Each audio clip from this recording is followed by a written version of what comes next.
benevolent. That's bullshit. Tony Spilotro was, in fact, suspected by the FBI of over 20 murders. Tony Spilotro was a cold-blooded killer. As Las Vegas enforcer for the Chicago Mafia, Spilotro hit whoever his bosses wanted taken care of. Anyone, anytime, any place. I believe Tony was mental. He was animalistic. He hung a man on a meat hook. I think he got pleasure out of harming people. For years, the authorities tried to lock him up, but he bought policemen, owned judges, and shot witnesses. He got away with murder for over 20 years. To find that Tony Spilotro was going to be released back onto the street was devastating. This is the story of the grim career of this notorious mafia hitman, and how it was ended, not by his enemies, but by his friends.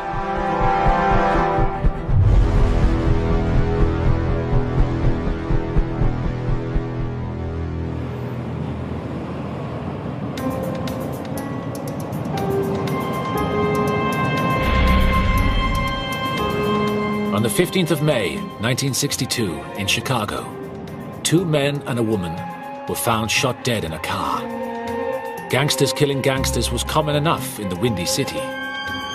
For the police, it was routine. But the mob was angry. This hit had not been authorized by the boss of the Chicago Mafia. With organized crime, the violence is organized and controlled. They have very strict rules and regulations. The dead men were well connected and should have been off limits.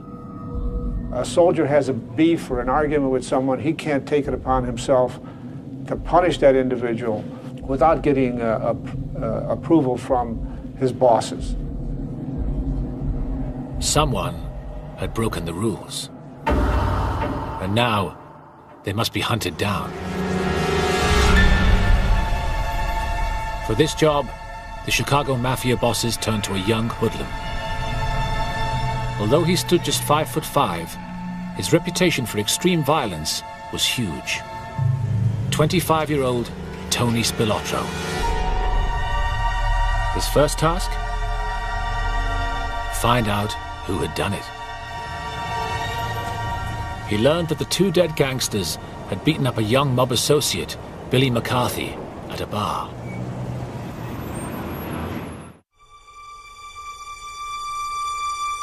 Spilotro made inquiries of a childhood friend, minor mobster Frank Carlotta.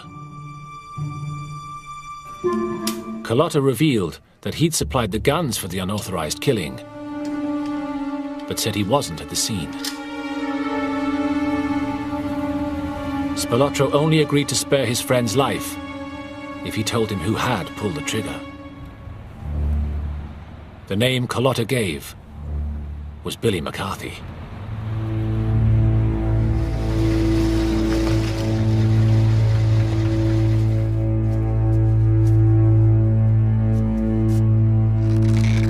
After Spilotro tracked McCarthy down, he wanted to ask him a question.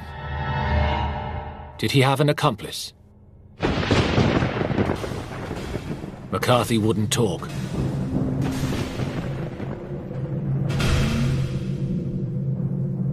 Then Spilotro tortured him with an ice pick.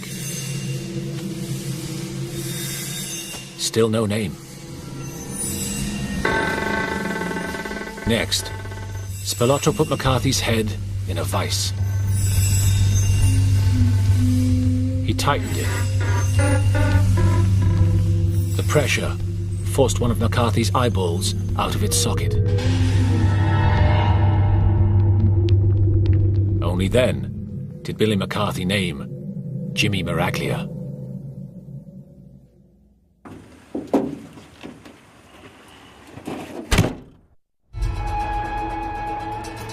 The bodies of McCarthy and Miraglia were found a week later in the trunk of an abandoned car. But the FBI could find no evidence, and no witnesses came forward in what became notorious as the M&M murders.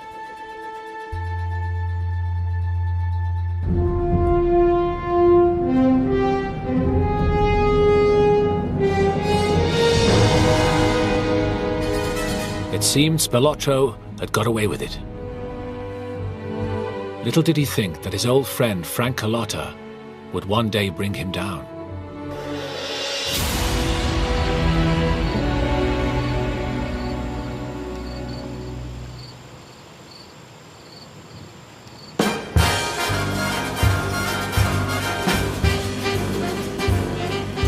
In 1971, the Chicago bosses rewarded Spilotro for his success in this line of work.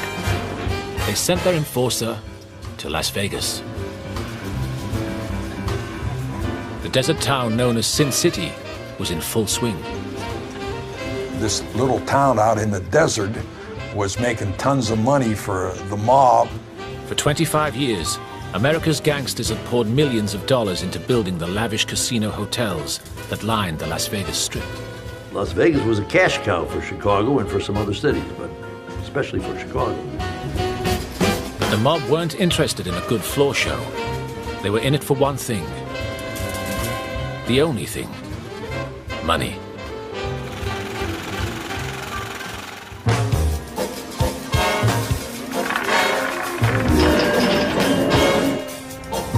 The Chicago Mafia controlled some of the biggest hotel casinos in the city.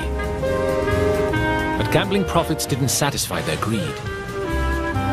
These shiny desert palaces actually had a dark purpose. They contained the mob's most profitable and top-secret racket, the skim.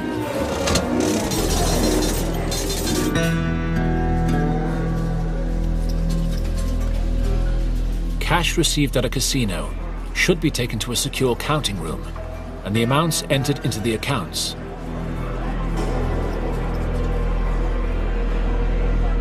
But the mob-run casinos in 70s Las Vegas creamed money off the top before any bookkeeper or tax inspector even knew it existed.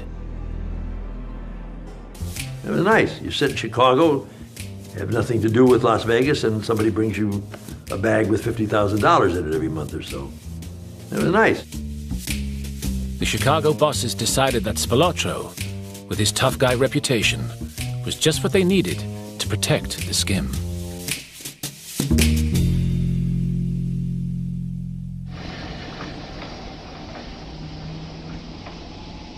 One problem was that counters were tempted to skim the skim, to palm a few dollars to line their own pockets.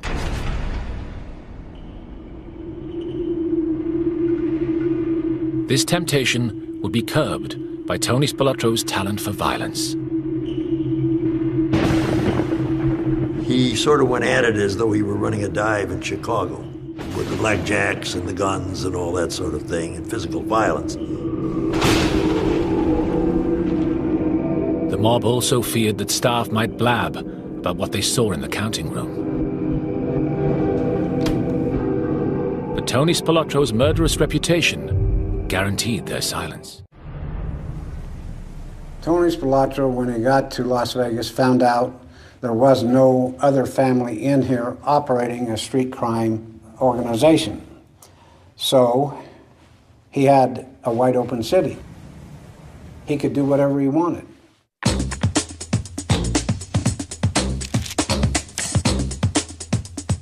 Spilotro soon began loan sharking to the armies of low-paid workers in the hotels and casinos, and he played by big city Chicago rules.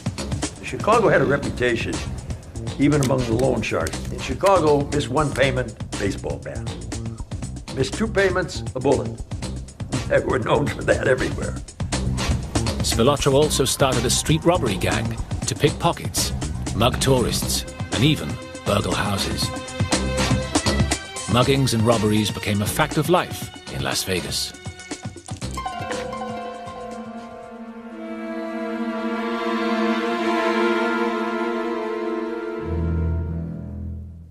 But just as his new career as a Las Vegas street boss was getting going, the FBI got a chance to stop him in his tracks.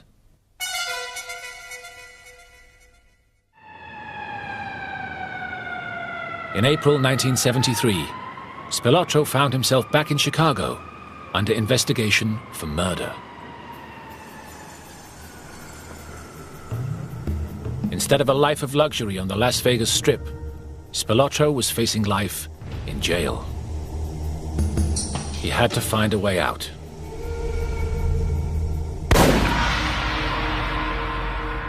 So first, Spilotro killed a co-defendant he thought might damage his defense. Someone he'd known for 15 years. Regarding friendship in the outfit, can only go so far, and one has to follow orders if one's given orders to kill a friend. Friendship would have nothing to do with it in the long run. These are nice people.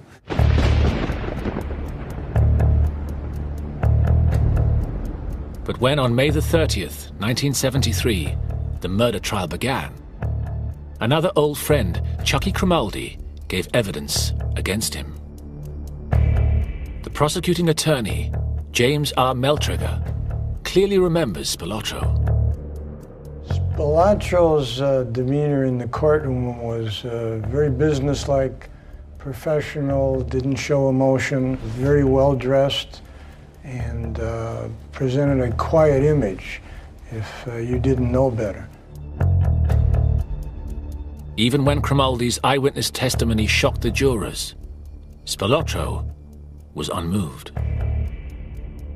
When Chucky testified, his testimony involved grisly details. He was shot, he was stabbed, he was kicked and beaten, he was threatened with castration, pieces of his flesh were cut off. There was no sense of looking away, remorse, ghastliness at what was being said about a crime that Spilotro, was alleged to be involved in. No emotion at all. Grimaldi's detailed testimony clearly condemned Spilotro. But then, Spilotro turned the tables on the prosecutor and the FBI. He told them something their informant had not. He had, he said, an alibi.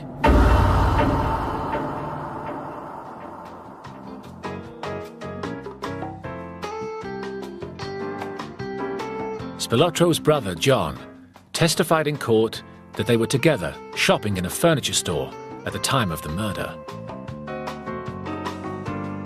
Even though 10 years had passed, amazingly, the furniture store employees said they clearly remembered Tony Spilotro. The defense even produced a dated receipt to show to the jury. It seemed the Chicago outfit had protected their man in Vegas as only they knew how. We could not break the alibi. We couldn't show it was recently fabricated. The jury found Tony Spilotro not guilty. By 1976, Tony Spilotro was expanding his operation and opened a new jewelry store, the Gold Rush. He made it the center of his loan sharking, bookmaking, and jewelry fencing operations. To help him expand even more, he later called in his old childhood friend from Chicago, who had helped with the M&M murders, Frank Carlotta. Carlotta's job was to recruit experienced, skilled thieves from cities around the US and establish a first-class burglary crew. They made a